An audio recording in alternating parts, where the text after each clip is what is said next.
तो दर्शकों, पिछले वीडियो में हमने देखा कि किन किन बातों का ध्यान रखकर हम फंडामेंटल एनालिसिस की शुरुआत कर सकते हैं। और आइए इस वीडियो में हम जानेंगे कि कौन कौन से कॉमन मिस्टेक्स हैं जिनको हमें अवॉइड करना चाहिए फंडामेंटल एनालिसिस के दौरान। तो शुरू करते हैं नंबर 1 से, क्वालिटेटिव फैक्टर्स की अनदेखी। मैनेजमेंट टीम की क्वालिटी, कॉम्पिटिटिव एडवांटेज यानी अवसर मिलने पर फायदा उठा पाने की क्षमता, इंडस्ट्री कंडीशंस यानी कंपनी जिस इंडस्ट्री से जुड़ी हुई है उसकी हालत अच्छी चल रही है या बुरी, इन जैसे क्वालिटेटिव एस्पेक्ट्स पर विचार किए बिना केवल नंबर्स पर यानी डाटाबेस पर फोकस करके एनालिसिस इनकम्प्लीट रह जाता है।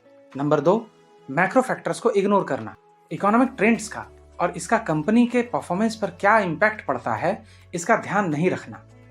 अब यहाँ पर इकोनॉमिक ट्रेंड्स जिनको नहीं समझ आ रहा है वो आसान भाषा में यूं समझें कि इकोनॉमिक ट्रेंड्स एक खास टाइम फेज है जिसमें यह देखा जाता है कि एम्प्लॉयमेंट की स्थिति कैसी चल रही है, कंज्यूमर्स मार्केट में कितना खर्च कर पा रहे हैं, महंगाई का क्या हाल है, जीडीपी यानी ग्रॉस डोमेस्टिक प्रोडक्ट का ग्रोथ कैसा है, बैंक्स ने इंटरेस्ट रेट्स बढ़ा रखा है या घटा रखा है, वगैरह वगैरह।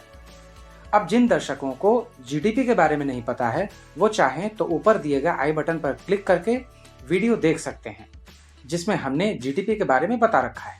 तो चलिए आगे बढ़ते हैं। Number 3, short term focus. Long term investment के लिए फंडामेंटल एनालिसिस सबसे उपयुक्त है। शॉर्ट टर्म मार्केट के अप्स एंड डाउन्स पर रिएक्ट करने के लिए फंडामेंटल एनालिसिस बिल्कुल भी उपयुक्त नहीं है। जैसे इंट्राडे या स्विंग ट्रेडिंग के लिए फंडामेंटल एनालिसिस से ज्यादा टेक्निकल एनालिसिस अच्छा माना जाता है।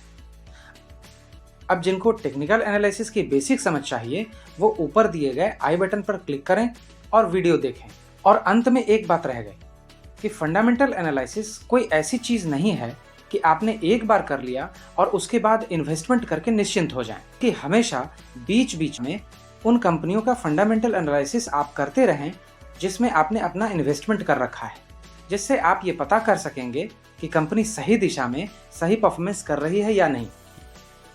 यानी आपको उस कंपनी में बने रहना चाहिए या उससे एग्जिट कर देना चाहिए। और ये बात सारी बातों में सबसे ज्यादा महत्वपूर्ण है।